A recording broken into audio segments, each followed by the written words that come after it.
Hello everyone. We here at the headquarters of Tarnished Archaeology have been enjoying the Colosseum DLC over the past couple of months. It's quite a bit of chaotic fun, and a welcome addition to tide us over until Story DLC arrives, and we can sink our teeth into a whole new set of ruined architecture and statues. It may surprise you, though, that in the Colosseums of Elden Ring, like those of real-world Rome, a very specific story was played out, meant to entertain and distract the ancient spectators. It is the story of the Crucible Knights and the defeat of their ancient enemy, the Serpent God. As has been pointed out by others, including the up-and-coming rising star YouTuber known as VatiVidya, you all should check him out by the way, we see great things in his future.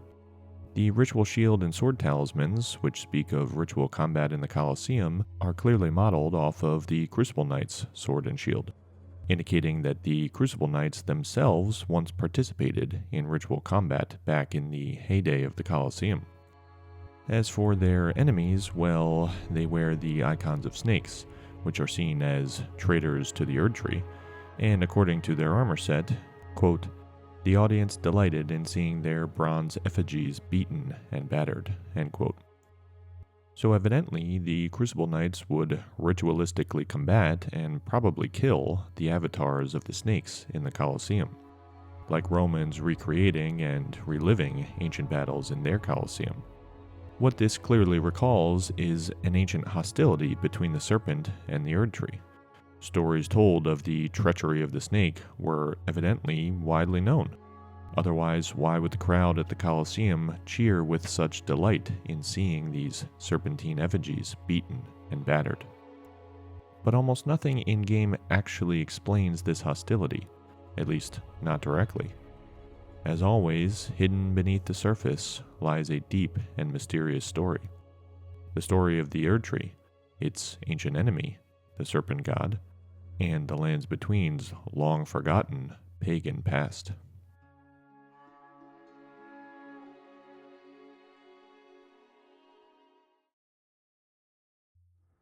The most obvious place to start unraveling this story would be the Volcano Manor. It is, after all, ruled over these days by a giant snake who's quite fond of fire and lava. Rykard's symbol is that of a great serpent devouring the world, and we know his ambitions were regarded as blasphemous. So much so, in fact, that the siege of Mount Gelmir is the only known example of an offensive expedition by the forces of Leyndell, who otherwise remained in a predominantly defensive stance during the Shattering War. Think of the first or second defenses of Leyndell. So intolerable were Rykard's actions and plans that Leyndell, for the first time since the Liurnian Wars concluded, actually ventured beyond their impregnable walls and besieged an enemy. The assault on Mount Gelmir resulted in a wretched, unending war with no glory, which Gideon Ofnir calls, quote, "the stage of the most appalling battle in the entirety of the Shattering," end quote. So again, why? Of all the depravity of the Shattering, Melania's rot, Mohg's abduction of Miquella, Godric's feeble grasps at ancient power through grafting, why was Rykard's blasphemy so intolerable that this appalling battle of unending death and suffering was a worthwhile price to pay? Like the story of the Colosseums, this reflects the ancient enmity between the snake and the Erdtree that is merely resurfacing in modern times. When we do enter the Volcano Manor proper, this enmity is plain to see. Lady Tanith rather matter-of-factly announces that, quote, "this is a war against the Erdtree," end quote, and solicits you to, quote, "rise with us against the Erdtree," end quote. No doubt, this is what is meant by blasphemy, a word which means essentially to speak ill of a god, as opposed to the more common accusation of heresy, which derives from the Greek word for choice. Heresy is what the Orthodoxy tends to call the non-Orthodox faiths, whereas blasphemy is basically talking smack about God. And you'll agree, Tanith and Rykard definitely fit that description. Not only do they speak openly about rebelling against the Erdtree and the Greater Will, But in the manor itself, there are several paintings of a burning Erdtree, initially somewhat muddled by the saturated red lighting, but which is reproduced in concept art, so there can be no doubt as to what it is actually depicting. This is about as blasphemous as it gets. In the prison town, we see the consequences of this war against the Erdtree playing out in their full horror, once again with the common folk suffering the worst of all. The crucified and burned corpses all wear the symbols around their necks of devotion to the Erdtree, and, found within a dungeon on a tortured and now long-dead corpse, we find an Erdtree seal, said to be, quote, once the focus of religion in the lands between, end quote.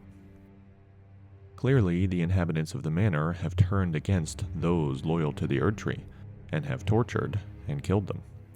Even the hanging cages found throughout the manor, an idea Miyazaki has clearly liked since the days of Latria, take clear inspiration from the Anabaptist rebellion in Muenster, during which a radical Protestant sect, I know, it sounds funny to us too, yes, a radical Protestant sect, essentially took the city hostage, ending with key leaders of the rebellion being hanged from cages outside the city's main cathedral. There are actually more inspirations from this time period in European history, which we will discuss in a moment, but for now, the point is, this whole scene conveys religious strife and persecution. So without a doubt, this is a religious cleansing happening on Mount Gelmir. Those loyal to the Erdtree have been massacred by those loyal to Reichardt, the Serpent God, and their blasphemous religion. But if there's all this purging of Erdtree loyalists and iconography going on, what about all those tree banners still hanging in a few places within the manor? They're pretty easy to miss, but they are definitely there. How come those weren't pulled down and destroyed too? It sure seems a bit odd for a town consumed by religious rebellion to just allow the banners of the faith to still fly. Well, what if we told you those aren't Erdtree banners at all? If you take a look at where they're actually found in-game, there are just a few places. One, beyond the Capitol Rampart in Leyndell, past the saint statues in an older part of the city. 2, in the fortified manor, paired with banished knight banners and, again, among some saint statues. And 3, finally, in Stormvale, amidst, you guessed it, saint statues and banished knight banners. And nowhere do you find these crimson and gold banners simply mixed in with Erdtree banners. They represent distinct iconographic strata. Of course, we understand the initial intuition that these are just different representations of the same tree, like, say, banners of different sizes or shapes. But if you look closely, that just doesn't hold up, because they are never found together and are found in distinct architectural strata. They have different colors, and even subtly different shapes. There are plenty of Erdtree banners with different shapes, but these crimson and gold banners are something else entirely. They are representations of sacred trees from different eras. This is the banner equivalent of the Great Tree relief, and in fact, it's no coincidence that those two are often found together. Even if you prefer to think that this is just another banner of the Erdtree, it is definitely a tree banner from during the time of the Great Tree reliefs and saint statues, during the time when Stormvale and the fortified manor were built. In other words, the time before the Erdtree. We'll return to the full implications of this later on in the video, but for now, just keep in mind that the Volcano Manor was part of the Saint and Tree stratum, at least for a time. Keep this in mind as we piece together this story.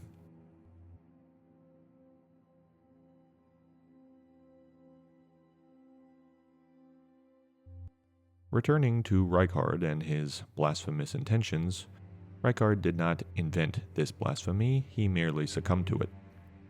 Multiple items attest to the ancient serpent cult of Mount Gelmir, for example, the Serpent God's curved sword, which reads, quote, curved sword fashioned in the image of an ancient serpent deity, and tool of a forgotten religion practiced on Mount Gelmir, end quote.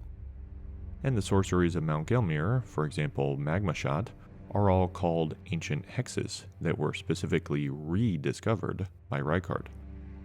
So, there was an ancient serpent cult on Mount Gelmir long before Reichardt, and likely even before the age of the Erdtree.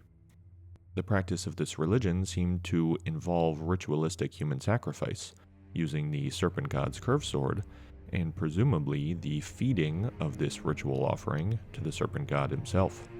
This cult seems to be modeled off of ancient pagan cults that existed prior to, and to an extent during, the Christianization of the Roman Empire. One such cult, the Glykon cult, worshipped a man-serpent deity and spread in popularity among the Romans in the 1st centuries AD. Its adherents, by some reports, including the Emperor Marcus Aurelius himself, erected statues and minted coins with Glykon's image. The actual practice of the cult, the term cult, by the way, doesn't have the same connotations in antiquity that it does today, seemed to center on the snake god's powers over fertility. Women who were unable to bear children would perform the rituals of the cult in the hopes that they could become pregnant. It's not hard to see why this cult's leader was criticized as being a charlatan. There are, after all, much more straightforward ways of getting women pregnant, and the implied accusation was that that is exactly what he was doing with the women behind the closed doors of the temple. But for us, the point is that this cult of fertility matches quite well with the Manor's local religion of offering up sacrifices via the Serpent God's curved sword in order to produce new births, what some would later call a repellent birthing ritual, according to the Serpent's Amnion. Anyone who has seen our Cycle of Life trilogy knows that the Erdtree orthodoxy, whose power comes from strict control over the means of life and death in this world, specifically Erdtree burial and Erdtree birthing, does not tolerate alternative means of birth. As you can see, this works quite well as an artistic inspiration, but beyond that, as a guiding structure, both the Glykon cult and the serpent religion of Mount Gelmir are local pagan cults, ones that practice heretical means of control over life and death, and remnants of the pre-Christian, that is to say pre-Erdtree, era. This is exactly what the early Christians hated. It's no coincidence that the serpent bow refers to, quote, pagan magic, end quote. There was nothing more intolerable to the early Christians than reminders of Rome's pagan past, just as there is nothing more intolerable to the Erdtree faithful than reminders of the early pagan, that is to say, polytheistic, heritage of the lands between, before Erdtree monotheism subsumed all such local religions. As Christianity progressed, many local deities and heroes were turned into saints, or otherwise their stories were adapted to fit the new Christianized culture. As an example of this process, in Baltic mythology there is a famous folktale of the Queen of the Serpents, an ordinary woman who is tricked into marrying a snake prince, bears snake children, kills her husband, and ultimately turns herself and her children into trees. The name of this serpent queen, by the way, is Igle. And it is here at the intersection of the rising tide of Christianity and the residual pagan traditions of Northern Europe that we find many of the inspirations for the Manor story.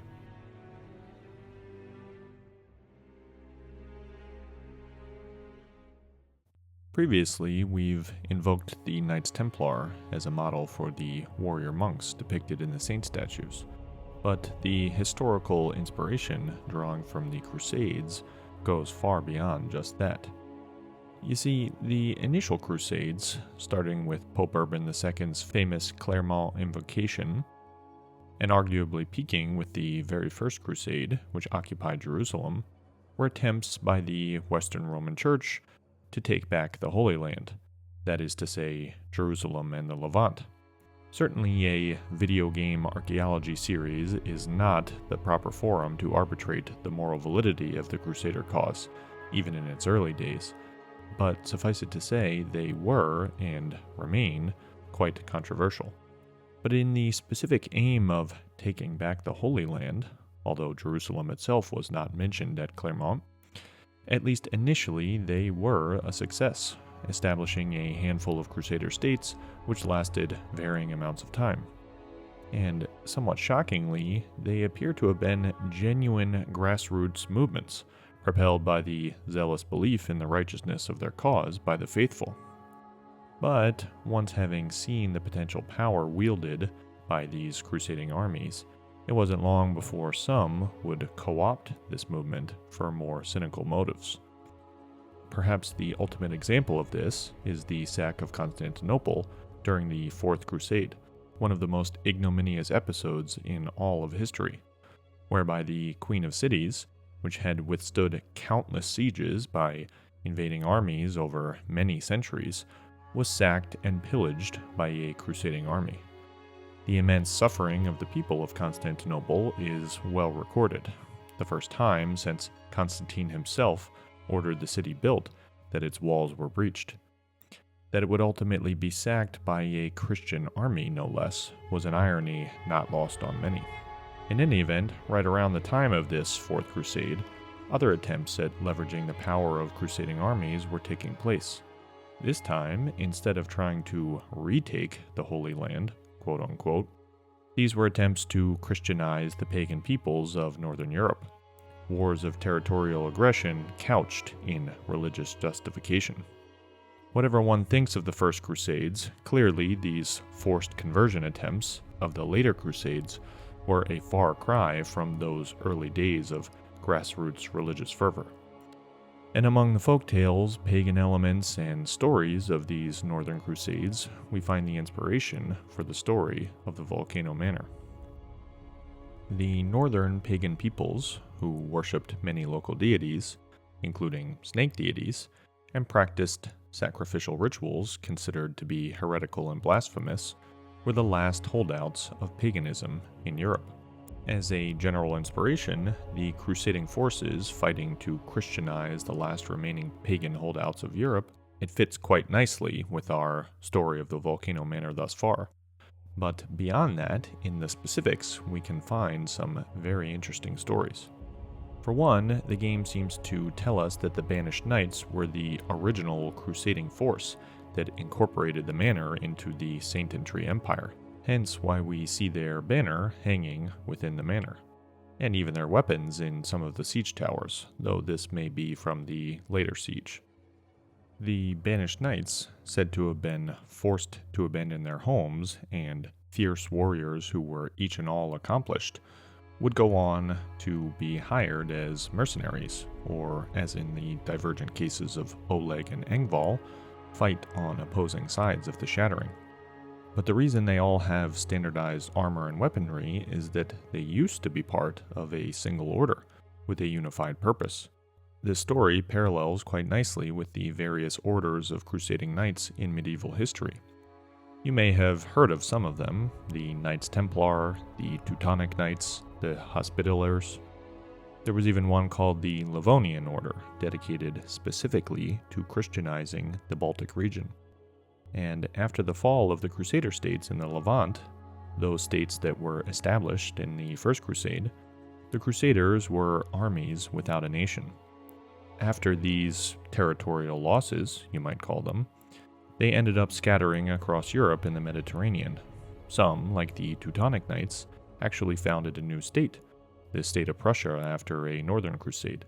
But the point is, they were essentially Ronin. Soon, they came to be seen not as protectors of the faithful, but instead as a dangerous rogue force. Famously, members of the Knights Templar were burned at the stake as heretics in France in the early 14th century as part of the Inquisition. The Crusaders eventually became a crusading army with no home, wandering the outskirts after their banishment. And for what it's worth, there's even a specifically draconic order, known as the Order of the Dragon, technically more of an aristocratic order, but definitely based off of the rituals and style of the crusading orders, whose ceremonial sword shares the same patterns as those of the Banished Knights. As for the Volcano Manor itself, it is clearly modeled after medieval castles of the region, for example Schwerin Castle, many of which were built during the crusading time period and then adapted from forts to palaces later on in medieval history. You don't have to be an architecture nerd to see the similarities, and a useful juxtaposition would be the Norman forts we've discussed previously as having inspired the fortified manor in Stormvale. At least stylistically, the medieval castles of Central Europe and the Baltic states are the clear inspiration for the Volcano Manor. And finally, there are the myriad inspirations from Baltic paganism, which we've already partially introduced in the story of Igle, Queen of Serpents. As an essentially animist polytheistic tradition, Baltic mythology tended to have special emphasis on natural phenomena, so there were innumerable gods and lesser deities, like Menes, the moon, shepherd of the stars, the Zaltis, the snake symbol of fertility, which we already featured in the tale of Igle, and many more. Fire apparently played a key role in many of the pagan rituals too. Even after being nominally Christianized following the crusading efforts, pagan elements retained a crucial role. For example, Algirdas, the Grand Duke of Lithuania, who, though he had previously been baptized, continued to carry out the traditional pagan rituals. Ultimately, as we stated before, many of these pagan traditions became folklore, like the tale of Igle, Queen of the Serpents. Even today, there is a revivalist neo-pagan movement, which is called Remuva, whose symbol is, you guessed it, a snake. One pagan tradition bears special mention, that of the solstice rituals, or sometimes called midsummer rituals. As is well known, these festivals appear to be the basis for the dancing women in the Windmill Village. Adherents of Remuva, who we just mentioned, actually basically reenact this ritual still to this day. But beyond the stylistic similarity, this actually fits right in with our narrative of the residual pagan traditions of the Altis Plateau prior to its conversion to Erdtree monotheism. And though the specifics of the ritual are probably not the same, we doubt the Remuva are skinning virgin maidens in their festivals, the broad narrative is helpful to contextualize this seemingly out-of-place windmill village. It is part of the old pagan vestiges of the Altis Plateau, just like the serpent cult of Mount Gelmir. It was likely actually part of the manor's fiefdom before the age of the Erdtree, with the mills likely used to supply the grain to the manor itself. After all, there's no arable land on a volcano. What we see today in the Windmill Village is simply a revivalist movement. The women, who are actually wearing Erdtree clothes, indicating they were at some point converted to Erdtree monotheism, are going back to their pagan roots. We'll return to their story in a moment.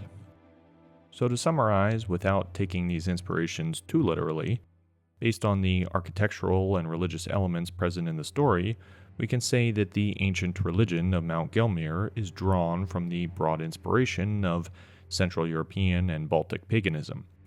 The architecture and the story of the Volcano Manor is based on the castles of this region, many of which were actually built by the various crusading orders, like the Livonian and Teutonic orders, cognates to the banished knights. The manor appears to have been incorporated into the Saint Entry Empire by the banished knights, hence their banners still flying in the manor.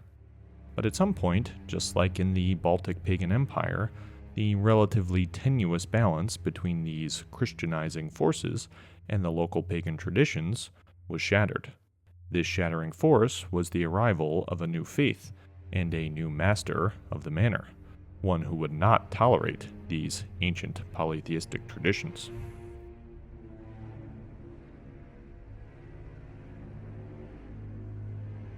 Reichardt is clearly not native to Mount Gelmir. In fact, as a product of Radagon and Renalla's union, he wasn't even born during the initial pagan days of Mount Gelmir. His title as praetor, an old Roman military position, tells us much of his initial role here.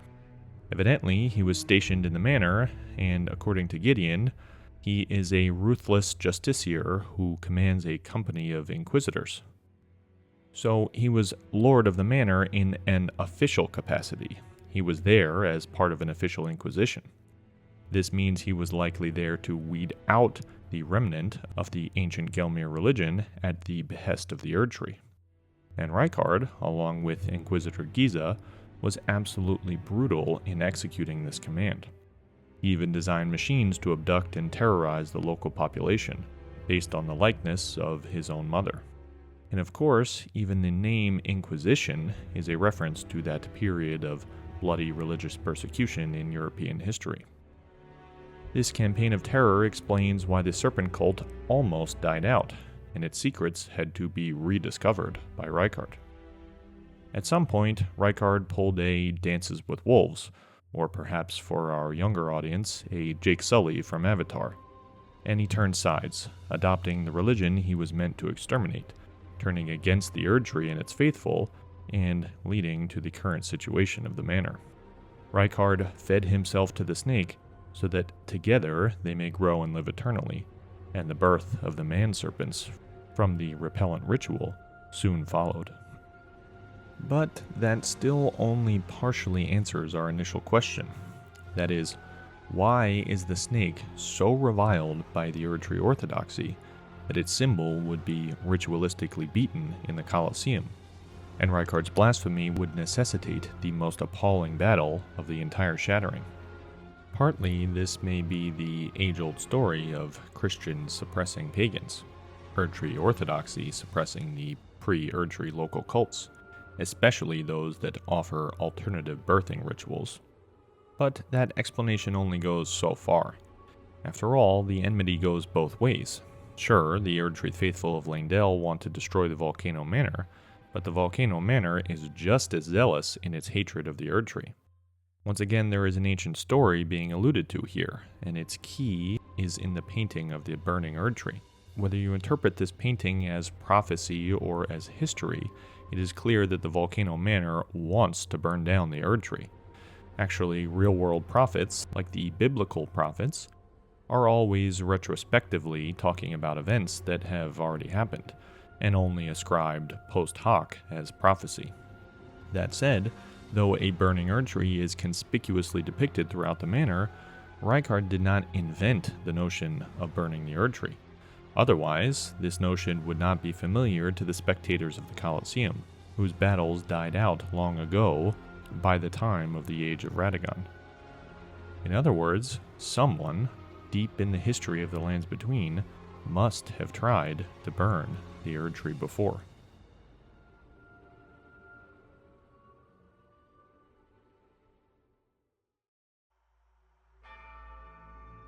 Remember those dancing women in the Windmill Village? As we've said before, they are based off of pagan summer solstice festivals, but specifically in-game, they are apparently ritualistically skinning those whom they deem pure enough, likely virgin maidens based on the blue version of their armor set. So let's address the supple-skinned elephant in the room. There's a godskin apostle at the top of the Windmill Village, and he's not just passing through. Some of the women appear to be praying to him. And of course, there's the obvious connection between the dancing women's skinning ritual and the notion of skinning the gods. So, what gives? This all seems to imply a connection between the ancient pagan traditions of the Altus Plateau, like the Serpent Cult and the Midsummer Festival, and the Black Flame Apostasy. Let's pull on that thread a little bit and see what we can reveal. For one, besides the Godskin Apostle in the Windmill Village, there's a Godskin Noble in the Temple of Igle, with a Black Flame monk standing guard outside. It's not as if there's anyone else inside the temple, so it would suggest that the noble is there by invitation, although we can't say for sure. Certainly there's no evidence of fighting between the man-serpents and the Black Flame monk here, so perhaps the serpent and the Black Flame are allied. Speaking of man-serpents, their patented Stretch Armstrong move is suspiciously similar to that of the Godskin Apostles, again indicating some relationship. And most suggestively of all, the Godslayer's greatsword, the sacred relic of their queen, as well as the Godslayer's seal, are specifically inlaid with obsidian, a volcanic glass specifically formed when lava rapidly cools. No better place to source obsidian than from a perpetually active volcano like Mount Gelmir. What this all seems to indicate is that, at some point, there was an alliance of sorts, or at least a relationship, between the Godskins and Mount Gelmir. But here's where things get really interesting, because the Black Flame monks are specifically referred to as traitors. They started out as fire monks, then swore fealty to the Black Flame instead, marking them out as traitors to the Erdtree. Their armor, which still has the fell god on their chest piece, betrays this origin story. And if you remember, that is exactly how the snake is referred to in the Duelist Helm's description, a traitor to the Erdtree. There are many heresies and competing factions in Elden Ring, but these two, the snake and the Black Flame monks, are specifically called traitors. They were once aligned to the Erdtree, and then they betrayed the cause. And like we said, they must have done something that everybody knows about, because the crowds at the Colosseum sure love seeing them beaten and battered. So, what did they do? Well, how about a conspiracy to kill the gods and burn down the Erdtree? We know there is a relationship between the Giant's Flame and the Serpent God, because those same duelist armor sets we've been mentioning actually have the one-eyed god on them. This, together with the serpent carving on the Giant's Forge, is evident of an ancient relationship between the serpent and the Giant's Flame. Perhaps that is why, in addition to a Godskin Apostle, we find the Fire's Deadly Sin incantation, which speaks of a prophet who envisioned the burning of the Erdtree in the Windmill Village. And at some point, an ultimate treachery was committed. The Flame Monks, duty-bound to protect the Giant's Flame, switched allegiances and began serving the Black Flame instead. Perhaps, like the biblical serpent in the Garden of Eden, who committed a treachery against God not through direct action, but by convincing Eve to partake in the forbidden fruit, the Serpent God convinced some of the Flame Monks to turn sides, a metaphorical snake in the garden, seducing them with tales of power they could acquire. And what is the Black Flame but a combination of flame and the power of destined death?